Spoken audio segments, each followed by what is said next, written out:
और पहला सवाल जो है वो सोनम जी का है। सोनम जी आपसे राय मांग रही है एनएमडीसी पे। एनएमडीसी है उनके पास जो उन्होंने 71 के भाव पे लिया है। जानना चाहती हैं कि मुझे क्या करना चाहिए। टेन्योर नहीं दिया है इन्होंने, बट शी वांट्स नो कि अब मुझे क्या करना है। देखिए कि तू राय देने से पहले अनिवार्य होगा मैं डिस्क्लोजर दे दूं कि जो भी राय आपके समक्ष रख रहा हूँ ये हमारी फंडामेंटल टीम की राय है। इसमें हमारी कंपनी जियोजित का या मेरा कोई निजी निवेश नहीं है, ना ही कोई वित्तीय लाभ है और ना ही किसी प्रकार का कॉन्फ्लिक्ट ऑफ इंटरेस्ट। लेकिन इसी प्रकार से राय हम हमारे क्लाइंट्स को देते हैं तो हो सकता है उनका निवेश हो। जहां तक एनएमडीसी लिमिटेड का सवाल है तो बुनियादी तर्क के आधार पर हमारी टीम की खरीदारी की राय है 95 के आसपास के लक्ष्य लंबी अवधि के लिए। लेकिन धातु क्षेत्र में आपकी निवेश की समय सीमा बाकी अन्य क्षेत्र के मुकाबले थोड़ी बहुत लंबी होनी चाहिए। I like the disclaimer Gaurang, so quick and fast. लग रहा था कि आप किसी चीज से पढ़ रहे हो। नहीं नहीं, ये अब ये आदत हो चुकी है। अब ये किसी चीज को या कागज को पढ़ने की जरूरत नहीं है, जुबानी आदत। करेक्ट। अगला सवाल ले लेते हैं, अंकुर मोदी का है। वो पूछ रहे हैं आपसे बीईएल के बारे में। 250 की खरीद है, 400 तक तो आ चुका है सर। क्या करंट लेवल पे मैं और खरीद सकता हूं और टारगेट रख सकता हूं 1000 का 2 से 3 साल के लिए? भैया शेयर बाजार है, चोर बाजार नहीं है यार। 300 400 वाला 1000 रुपए 1 2 साल में या 3 साल में देखिए, हर एक चीज का सीमित मात्रा में अनुमान करना अच्छी बात है। और मेरे ख्याल से इन्होंने पहले भी प्रश्न पूछा था, इनका नाम मुझे याद है कि तू हमारे ही शो में शायद इन्होंने पहले भी पूछा हुआ है प्रश्न इसी कंपनी को लेकर के। तो हम्म, मान्यवर, हमारा जो लक्ष्यांक है हमने ऊपर की तरफ साधा है, 440 के पार के लक्ष्यांक है फिलहाल मौजूदा परिस्थिति में जिस प्रकार का कारोबार हो रहा है और जिस प्रकार की क्षेत्र के ऊपर हमारा अनुमान है। तो अगर लंबी हम्म, अवधि का निवेश है बने रहे। मेरी एक ही दरखास्त ये होगी आपको कि आपका 2 3 साल का निवेश का नजरिया है तो अनिवार्य होगा कि आप तिमाही दर तिमाही, लेकिन छमाही दर छमाही, साल दर साल जो नतीजे आते हैं उस पर थोड़ा ध्यान दें और अपना निवेश का मुआयना कर लें। जी। उत्पल दास जी का सवाल है और सवाल है आईआरबी इंफ्रा पे। उनके पास 1000 शेयर है, buying price is 55 rupees. Long term का व्यू रखते हैं, आपसे राय मांग रहे हैं। कौन सा शेयर है गीतू, माफ क्षमा चाहता हूँ। IRB infra. आईआरबी इंफ्रा तो क्षेत्र अच्छा लगता है गीतू, लेकिन आईआरबी इंफ्रा पर कोई ऐसे खरीदारी की राय है नहीं, इसलिए विशेष रूप में टिप्पणी नहीं करूंगा। लेकिन इस क्षेत्र में हमने पहले भी चर्चा की है। PNC hmm, infra, NCC limited, Hg infra and engineering जैसी कंपनियां जो है इस क्षेत्र की, वहां पर हम्म, हमारी टीम की तरफ से खरीदारी की राय है। ओके। संजीव आनंद जी का सवाल है, sir I want to invest in Indigo and Laurus labs.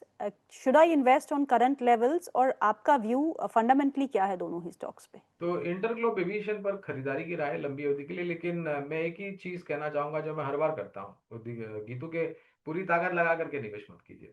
शुरुआत हम्म, कीजिए और गिरावट में जोड़ते जाएं। ये इंटरग्लोब हम्म, एविएशन तक ही सीमित है क्योंकि लॉरस लैब पर हमारी टीम की कोई कवरेज नहीं है, इसलिए विशेष रूप में टिप्पणी नहीं कर पाऊंगा। आज एक जेफरीज की भी रिपोर्ट आई थी इंडिगो पे, जिनमें जिसमें उसने बाय रेटिंग मेंटेन की है इंडिगो पे, एंड टारगेट प्राइस जो है वो 6300 का दिया हुआ है। तो ये जेफरीज की रिपोर्ट है। इसको भी मैंने आपके साथ शेयर कर दिया है। तो और आपको गौरांग सर की राय तो मिल ही गई है इस स्टॉक पे। सेजल राउत का सवाल है again on BEL. Buying price 269, should I book profit और स्टे इन्वेस्टेड? ये आपके ऊपर है।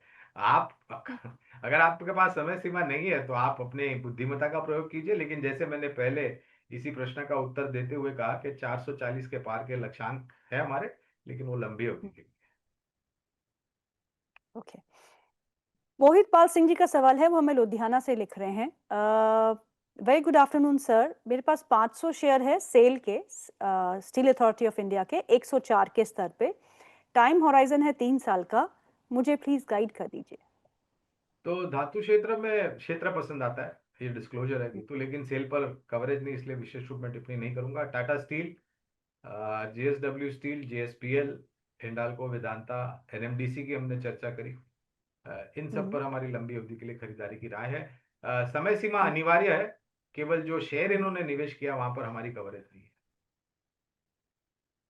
गौरंग, इस समय आईटी स्पेस पे आपका क्या नजरिया बन रहा है? आईटी में हलचल है, टेक महिंद्रा टॉप गेनर है निफ्टी का। और इंडेक्स भी डे हाई पे कामकाज कर रहा है। देखिए ये तो इस क्षेत्र पर हमने तब भी चर्चा करी थी जब वो यूएस में टैरिफ की घोषणा जी। बुद्धिमानी जीव ट्रंप ने करी थी 2 अप्रैल को। और फिर हम्म। बातें ये भी सुनने आई कि जो भी कदम ट्रंप एडमिनिस्ट्रेशन उठा रही है उससे अमेरिका में मंदी या फिर धीमापन आ जाएगा और उसका सीधा हम्म। सीधा असर आईटी क्षेत्र पर पड़ेगा। हमें तब हम्म। भी अच्छा लग रहा था, उससे पहले भी अच्छा लग रहा है और आज भी अच्छा लग रहा है। हमारी हम्म। टीम की कवरेज कमूमन सभी आईटी कंपनियों पर है, स्मॉल कैप, मिड कैप और लार्ज कैप। और मुझे लग रहा है हम्म। कि आईटी क्षेत्र में परिवर्तन आने वाले समय में अच्छे के लिए होगा। मिड कैप में कौन सी कंपनी गौरांग? तो मिड कैप में कोफोर्ज है गीतू, इसके अलावा केपीआईटी टेक है, साइंस लिमिटेड है, हम्म। मेरे ख्याल से एल एन टी टेक्नोलॉजीज है, एल टी आई माइंट्री है, इस सब पर ओके। खरीदारी की जाए। अगला सवाल ले लेते हैं। अगला सवाल किरण का है। Again it's on NMDC. NMDC पे गौरांग सर राय दे चुके हैं। प्लीज इस प्रोग्राम की रिकॉर्डिंग भी देख लीजिएगा। बाय बाय है इनका हाउस का, जियोजित का, on NMDC. So for complete answer you can see the recording. अगला सवाल जो है वह प्रदीप गुप्ता जी का है। मेरे पास सर बैंक ऑफ बड़ौदा के शेयर है जो मैंने 254 के भाव पे लिए हैं, शॉर्ट टर्म के लिए लिए हैं, और जुपिटर वैगन पे आपकी क्या राय है? क्या खरीदारी के लिए सही रहेगा? दूसरे प्रश्न का उत्तर पहले दूंगा। देखिए ये भारतीय रेल से जुड़ी हुई कंपनियां हैं, विशेष रूप में टिप्पणी नहीं करूंगा क्योंकि कवरेज नहीं है, लेकिन भारतीय रेल से जुड़ी हुई कंपनियां अच्छी लगती हैं। और ये इसलिए अच्छी लगती है गीतू क्योंकि सरकार और रेल मंत्रालय की बहुत सारी योजनाएं जिन्होंने जमीनी स्तर पर कामकाज शुरू हो गया है। आने वाले समय में और भी बड़ा परिवर्तन भारतीय रेल की छवि सुधारने के लिए हो रहा है। और ये हम्म। कंपनी वैगन सप्लाई करती है भारतीय रेल को, तो उचित ऑर्डर इनको मिलने की पूरी पूरी संभावना है। बैंक ऑफ बड़ौदा पर जहां पर सवाल है, देखिए छोटी अवधि के लिए तो मैं सक्षम नहीं हूँ टिप्पणी करने के लिए, लेकिन लंबी अवधि के लिए हमारी खरीदारी की राय है। हम्म। हम्म। इस समय पीएसयू स्पेस पे आपका क्या नजरिया बन रहा है? क्योंकि it has been stuck in a range, कुछ मोमेंटम देखने को नहीं मिल रहा। फिर से एनबीएफसीज पे बहुत ज्यादा इंटरेस्ट है post the 50 basis point cut, लेकिन बैंक्स थोड़ा बहुत स्लो हो गए हैं। आज कुछ घोषणा हुई थी स्टेट बैंक ऑफ इंडिया की तरफ से, 50 बेसिस पॉइंट की कटौती हाउसिंग लोन पर करी है, ऐसा मैंने सुना है। मेरे पास कोई ओके। प्रमाण पत्र नहीं है इसको सिद्ध करने के लिए। लेकिन हम्म। जब कभी भी गीतू बाजार या कोई क्षेत्र दायरेबंद कारोबार करता है ना, तो मुझे बहुत अच्छा लगता है। और ये इसलिए अच्छा लगता है क्योंकि वो एक बुनियाद बनाने का प्रयास करता है। अभी ओके। जरूरी नहीं है कि, और अभी का बाजार कैसा है गीतू, सेक्टर रोटेशन। अब कल हम्म। परसों हमने रियल एस्टेट और हाउसिंग फाइनेंस कंपनीज, आज आईटी, उसके पहले कंजम्पशन, उसके हम्म। पहले आपको फार्मा क्षेत्र। तो इट्स रोटेशन हम्म। हो रहा है। तो हम्म। हमें तो अच्छा लगता है वित्तीय क्षेत्र, पूरा बीएफएसआई सेगमेंट अच्छा लगता है, सरकारी बैंक, निजी क्षेत्र की बैंक, मजबूत हम्म। NBFC, housing finance companies. और हम्म। ये जो रेट कट हुई है उसका जो ट्रांजिशन होना है तो उपभोक्ताओं तक, वो धीरे धीरे होगा, ये एकदम से नहीं होगा क्योंकि हर एक बैंक की cost of lending and borrowing अलग अलग होती है। तो we correct. Have to give some time, थोड़ा समय देना हम्म। पड़ेगा। हम्म।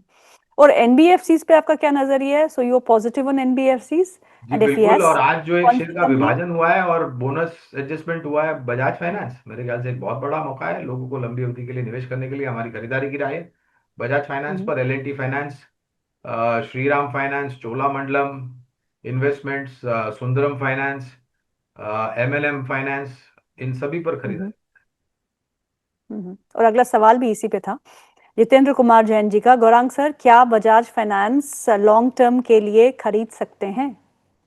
मान्यवर, सोच अगर गहरी हो जाए तो फैसले कमजोर हो जाते हैं।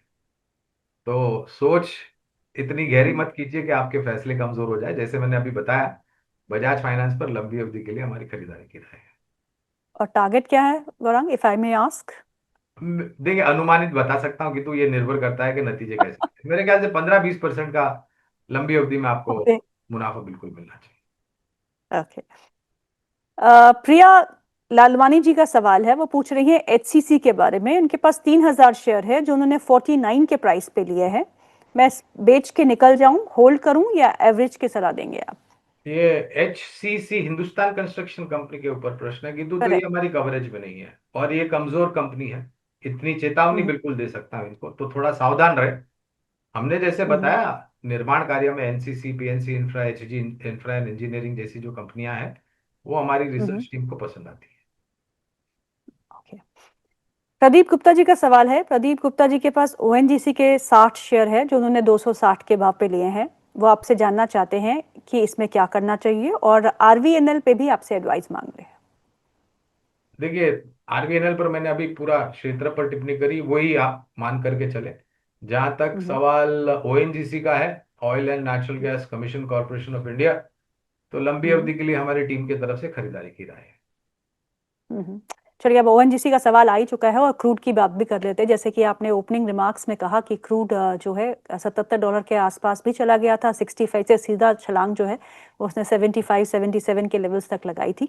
और हम ये मानते हैं कि जब भी क्रूड के दामों में उछाल आता है तो वो हमारे इकोनॉमी के लिए बिल्कुल अच्छा नहीं होता। We are net importers of crude.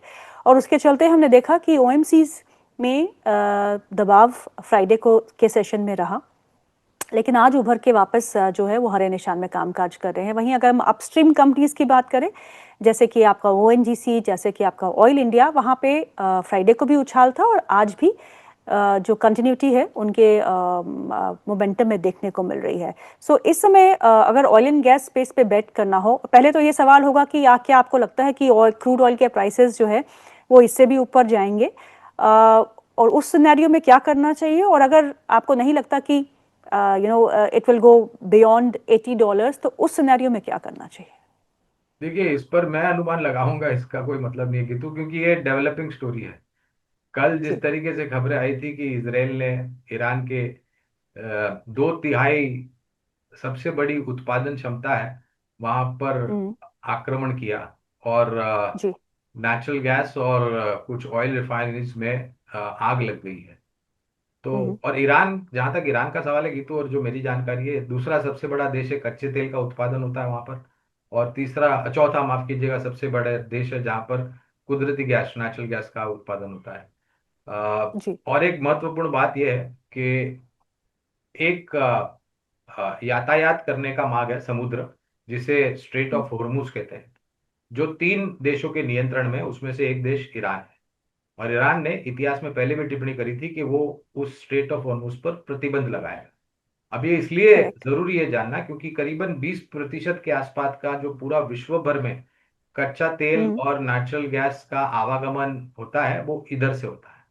अगर ऐसा जी। हुआ तो शायद कच्चे तेल और नेचुरल गैस में और उबाल हो सकता है।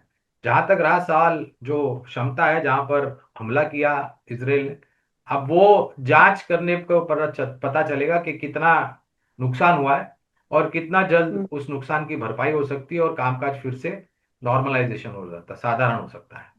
तो फिलहाल तो हम्म। मैं यही कहूंगा कि कच्चे तेल में जो मौजूदा परिस्थिति है वहां से एक पॉसिबिलिटी है कि थोड़ा बहुत हम्म। और उछाल कच्चे तेल और नेचुरल गैस में आए। उस परिस्थिति में एक्सप्लोरेशन कंपनीज भी दबाव में रहेंगे और ऑयल मार्केटिंग कंपनीज भी दबाव में रहेगी। लेकिन ये छोटी मध्यम अवधि को छोड़ करके बात करें तो एचपीसीएल, हम्म। BPCL, IOC, oil marketing companies और ओएनजीसी और गेल, जो कि एक्सप्लोरेशन हम्म। कंपनीज, वहां पर हमारी जी। टीम की तरफ से खरीदारी की राय है।